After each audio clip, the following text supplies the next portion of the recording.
Cette semaine, un homme a été retrouvé mort à Saint-Gabriel. Un mineur arrêté pour trafic de drogue également à Saint-Gabriel. Et le personnel de direction des écoles sonne l'alarme contre les effets nocifs des écrans sur les jeunes. Bonjour, ici Danny Bérubé. Bienvenue à vos actualités régionales.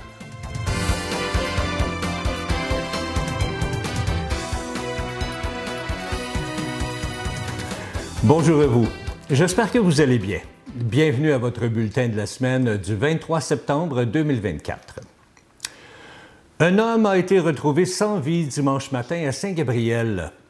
La Sûreté du Québec considère le dossier comme étant une mort suspecte. Les services d'urgence ont été appelés à se rendre sur la rue Alfred aux alentours de 6 heures, alors que le corps inanimé d'un homme a été découvert. Selon les informations obtenues, des suspects se seraient présentés chez un homme, possiblement dans le but d'y commettre une violation de domicile.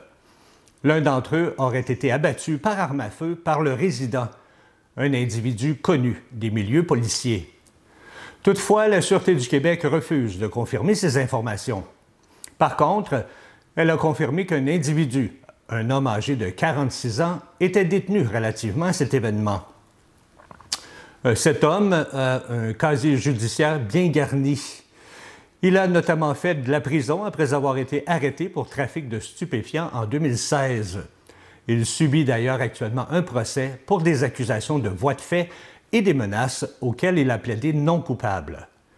Frédéric Deshaies, porte-parole pour la Sûreté du Québec, précise que l'enquête a été confiée à la Division des crimes contre la personne.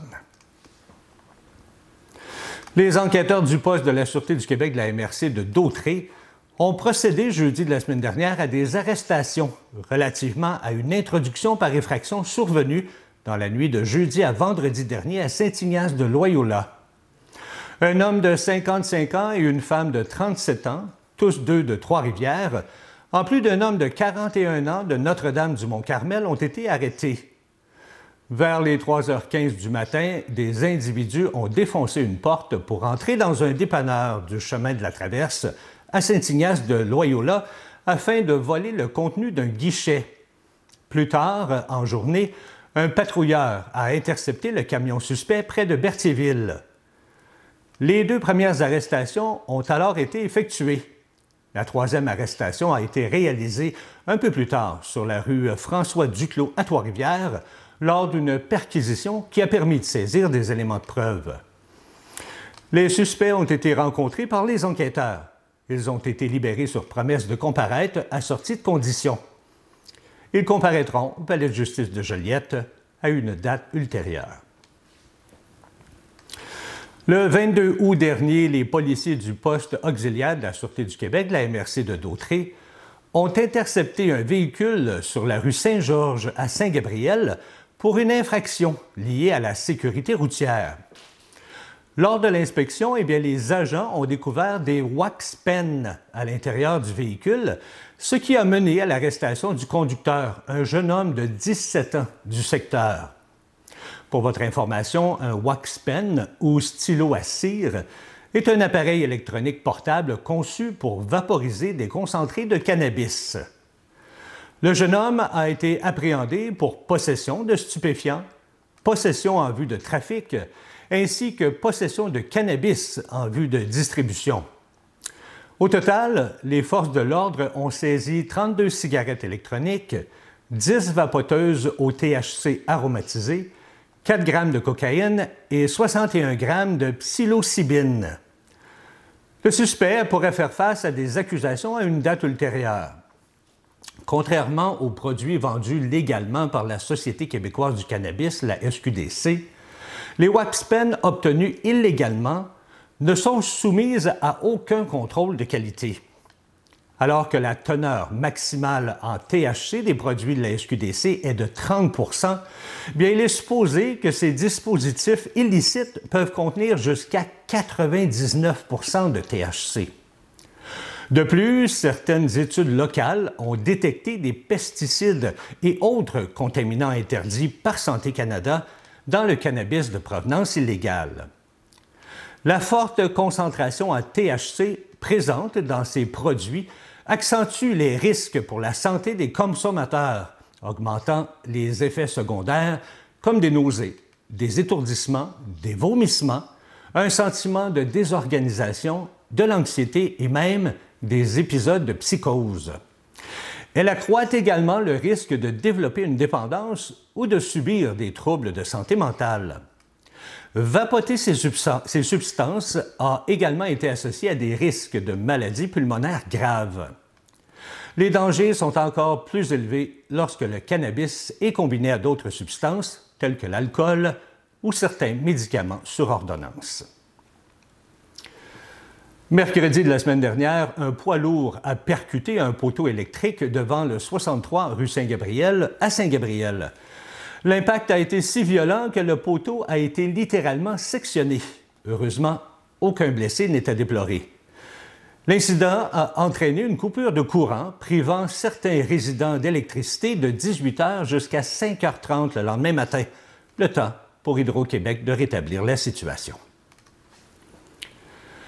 L'Association québécoise du personnel de direction des écoles sonne l'alarme contre les effets nocifs des écrans sur les jeunes. Les élèves québécois ont de la difficulté à écrire, à s'exprimer et à socialiser, rien de moins, disent avoir constaté les directeurs d'école. L'association a présenté un mémoire à la commission spéciale qui étudie les effets des écrans sur la santé et le bien-être des jeunes.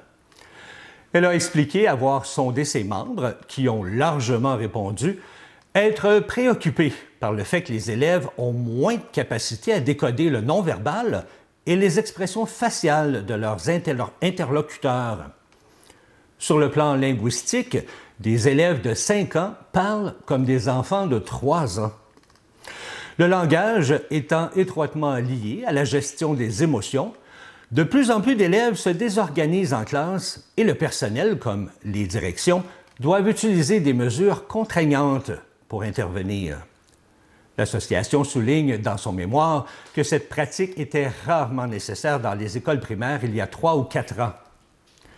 Les élèves ont une moins bonne motricité fine et plus de difficultés à apprendre à écrire, ce qui pourrait s'expliquer par la présence d'écrans tactiles à la maison et la diminution du temps passé à dessiner et à bricoler. Au chapitre des relations sociales, les directions d'école disent avoir constaté que les élèves ont du mal à entrer en contact entre eux et au préscolaire, les gestions des situations conflictuelles entre les élèves ne fait qu'augmenter. Autre fait préoccupant, les réseaux sociaux. Au primaire, de jeunes filles arrivent en classe avec de la crème anti-rides, dont les mérites sont vantés par des influenceuses. D'autres jeunes veulent être exemptés de leurs cours d'éducation physique parce qu'ils craignent d'être filmés à leur insu et se retrouver, malgré eux, sur les réseaux sociaux. Selon l'association, le personnel et les directeurs partagent d'ailleurs cette inquiétude d'être filmés ou enregistrés à leur insu. Payer le gouvernement en carte cadeau? Attends, c'est une arnaque. Je raccroche. Certaines arnaques sautent aux yeux, d'autres moins. Visitez canada.ca/éviter les arnaques. Les employeurs du Québec prévoient accorder en moyenne des augmentations salariales de 3,3 % l'année prochaine, selon le rapport sur les prévisions salariales 2025 de l'Ordre des conseillers en ressources humaines agréés. Cette prévision représente une baisse de près d'1 demi-point de pourcentage par rapport à ce que les employeurs ont versé en 2024, soit 3,7 % de hausse. Le rapport, réalisé sur la base des enquêtes de 8 cabinets spécialisés en rémunération, ainsi que sur les attentes de plus de 900 entreprises au Québec, indique également que moins de 5 % des organisations répondantes prévoit un gel de salaire et des structures salariales pour l'an prochain. Ce pourcentage est plus élevé que lors des prévisions de l'Ordre pour 2024, qui était de 3,25 %. Les prévisions font état d'une hausse de 3,8 % pour les services professionnels, scientifiques et techniques. Viennent ensuite le secteur de la finance et des assurances à 3,5 %, et celui de l'énergie également à 3,5 %. Sur les 13 secteurs d'activité étudiés, bien, c'est celui des services publics qui devrait connaître l'augmentation le plus modeste, avec des hausses de salaire prévues de 2,6 % en moyenne. Si la rareté de la main-d'œuvre est moins aiguë qu'elle ne l'était, bien, selon la directrice de l'Ordre, elle reste toutefois encore présente dans plusieurs secteurs d'activité. Mon remboursement d'impôt par texto? Attends, le gouvernement ne ferait pas ça. Supprimer. Certaines arnaques sautent aux yeux, d'autres moins. Visitez canada.ca/éviter les arnaques. La part des personnes âgées de 65 ans et plus dans l'emploi total a quintuplé au Québec depuis une vingtaine d'années. Leur part est ainsi passée de 0,8 % en l'an 2000 à 4,9 % en 2023, indique l'Institut de la statistique du Québec sur le vieillissement de la population et les personnes aînées. Dans la même veine, le taux d'emploi de ces personnes âgées de 65 ans et plus a quadruplé, passant de 3,2 % en l'an 2000 à 12,3 % en 2023. L'Institut souligne que leur taux d'emploi continue sa tendance à la hausse, et ce, tant chez les femmes que chez les hommes. Au Conseil du patronat du Québec, Day Diallo, vice-président politique de main-d'œuvre et intelligence économique, n'est pas surpris de telles hausses. Il les attribue, entre autres, aux mesures adaptées par le gouvernement, des associations et par les entreprises désireuses de recruter ou de maintenir en emploi leurs travailleurs, vu les importants besoins de main-d'œuvre. La Ville de Saint-Félix-de-Valois tiendra une soirée d'information pour les propriétaires d'installations septiques non conformes le 30 septembre prochain dans la salle du Conseil de la Mairie. Cette soirée permettra d'expliquer le programme qui provient du règlement 481 de 2023, qui a été adopté le 7 juin 2023, en plus de souligner les étapes à réaliser et de répondre aux questions des citoyens. Les propriétaires concernés ont reçu une lettre d'invitation dans la semaine du 16 septembre. Selon la mairesse de Saint-Félix-de-Valois, Mme Audrey Boisjoli, bien, cette décision est en cohérence avec les orientations stratégiques en développement durable. On veut s'assurer de limiter la contamination de l'environnement tout en soutenant les citoyens dans cette transition. Le programme permettra de financer le remplacement des installations par règlement d'emprunt pour permettre aux résidents d'amortir la facture à plus long terme et d'obtenir un meilleur taux d'intérêt. Le tout survient dans un contexte où un inventaire des installations réalisé entre 2011 et 2018 a révélé que 72 installations devraient être mises aux normes du ministère de l'Environnement, de la lutte contre les changements climatiques, de la faune et des parcs. De ce nombre, 60 d'entre eux ne sont toujours pas conformes. Depuis déjà 10 ans, le programme Bien équipé pour la rentrée de Cible Famille Brandon allège les coûts de la rentrée scolaire pour les familles participantes. Grâce à l'implication de plusieurs partenaires et la générosité de la communauté, eh bien, la campagne de levée de fonds a permis de récolter un montant total de 2 500 $ qui a été distribué sous forme de cartes cadeaux et d'effets scolaires. Un soutien essentiel pour plusieurs familles de la région qui permet aux enfants d'aborder la nouvelle année scolaire en confiance avec les fournitures neuves nécessaires. Cette année, 26 élèves du primaire et 24 du secondaire, provenant de 5 municipalités différentes du Grand Brandon, ont bénéficié chacun de matériel scolaire gratuit et d'une carte cadeau de 50 $ chez Jean Coutu Saint-Gabriel pour l'achat de matériel scolaire exclusivement. De plus, 9 autres jeunes ont été aidés avec du matériel scolaire gratuit. Selon Mme Annie Roy, coordonnatrice de Sources de vie Saint-Gabriel, eh bien, c'est une hausse des inscriptions au programme par rapport à l'année dernière. Le programme de soutien à la rentrée scolaire, Bien équipé pour la rentrée, découle du comité de lutte contre la pauvreté de Brandon. Jeudi de la semaine dernière, à l'école primaire des Sentiers à Notre-Dame-des-Prairies, eh bien, le comité régional pour la valorisation de l'éducation, le CREVAL, a dévoilé une boîte de 18 nouveaux outils destinés à soutenir les parents de la région de la Naudière. Cet événement, qui a réuni près de 50 partenaires et professionnels, marque l'aboutissement de 3 ans de recherche et développement menés par Nadia Rousseau, chercheuse à l'Université du Québec à Trois-Rivières. Des outils pour répondre aux besoins des parents. Ces outils, développés en fonction des préoccupations des parents sur l'accompagnement scolaire de leurs enfants, se concentrent sur 3 thématiques principales: la compréhension du monde scolaire, la gestion des devoirs et des leçons, ainsi que la communication avec l'école. Sébastien Nadeau, président de la Table des préfets de la Naudière, a souligné l'importance de ce projet pour la région. Il a rappelé que la réussite éducative est l'une des grandes priorités de la Naudière et ce projet contribuera à améliorer les conditions de vie des familles. Le Creval invite donc les parents à découvrir ces nouveaux outils disponibles en ligne sur leur site Internet. De plus, un webinaire sera organisé le 8 octobre de midi à 13h pour fournir de l'information supplémentaire sur l'utilisation des outils et leur mise en pratique. Cliquez pour vérifier mon numéro d'assurance sociale.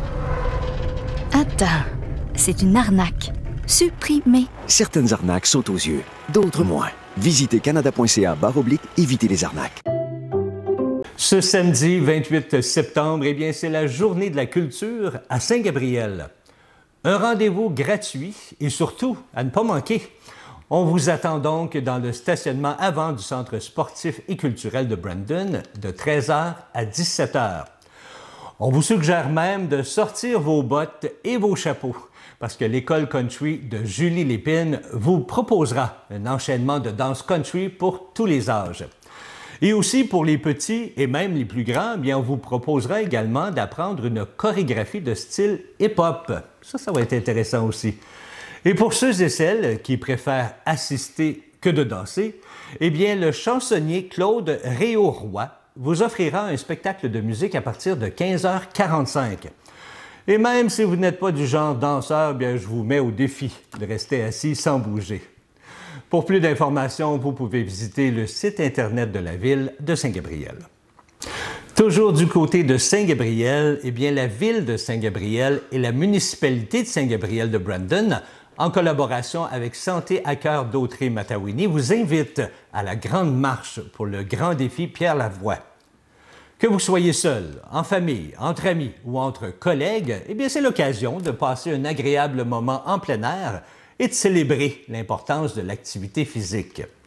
L'événement aura lieu le dimanche 20 octobre au parc Patrick-Gendron. L'arrivée se fait à 8h et il y aura animation de 8h30 à 9h et ensuite, eh bien, le départ sera donné. Vous aurez le choix entre un parcours de 5 km ou encore de 7,2 km. Pour plus d'informations sur cet événement, visitez le site Internet de la Grande Marche. La municipalité de Saint-Ambroise de Kildare est ravie d'annoncer le retour de son sentier lumineux sous le thème « La féerie des créatures enchantées ». Cet événement magique aura lieu le samedi 26 octobre de 17h à 21h au 750 rue principale à Saint-Ambroise de Kildare. On promet d'émerveiller petits et grands en les transportant dans un monde mystique en plein cœur de la forêt. Au programme, il y aura rencontres avec des créatures enchantées, des effets lumineux et musicaux, des spectacles de feu et lumière avec des cracheurs de feu, ainsi que de l'animation musicale. À même cet événement, eh bien, les organisateurs vous invitent à la première édition du marché d'automne à l'intérieur de la salle communautaire, où vous pourrez découvrir une variété d'exposants locaux offrant des produits artisanaux et des spécialités d'automne.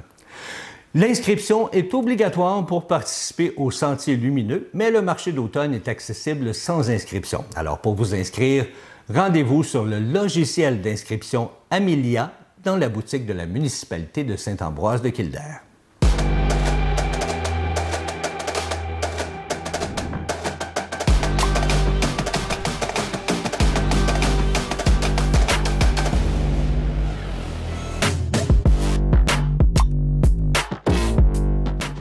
La saison commence du bon pied pour nos loups. Pour leur première partie qui s'est déroulée vendredi dernier au centre sportif Mercier, les Loups de Saint-Gabriel ont remporté le match 8-4 contre les HC Crédit Oui de Mercier. Le compte était égal 2-2 en première période, mais c'est en deuxième période que les Loups ont pris les devants avec 5 autres buts contre 2 pour les HC Crédit Oui. Et les Loups ont terminé la partie en beauté avec un dernier but en troisième période, compté par le numéro 14, Andy Frias-Perron. On va maintenant se croiser les doigts pour que le dicton « Commence en lion, finit en mouton » ne s'applique pas au cours des prochaines parties. Voilà, c'est ce qui complète vos actualités régionales. Si vous avez été témoin d'une nouvelle, alors faites-nous le savoir en nous écrivant ici à CTB TV. Cette semaine, ne manquez pas l'émission Photorama sur l'Espagne.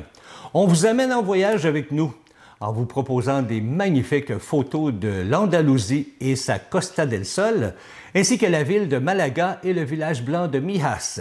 Et comme on dit en espagnol, eh bien, te deseo un buen viaje. C'était Danny Bérubé pour vos actualités régionales. Je vous souhaite une agréable fin de journée.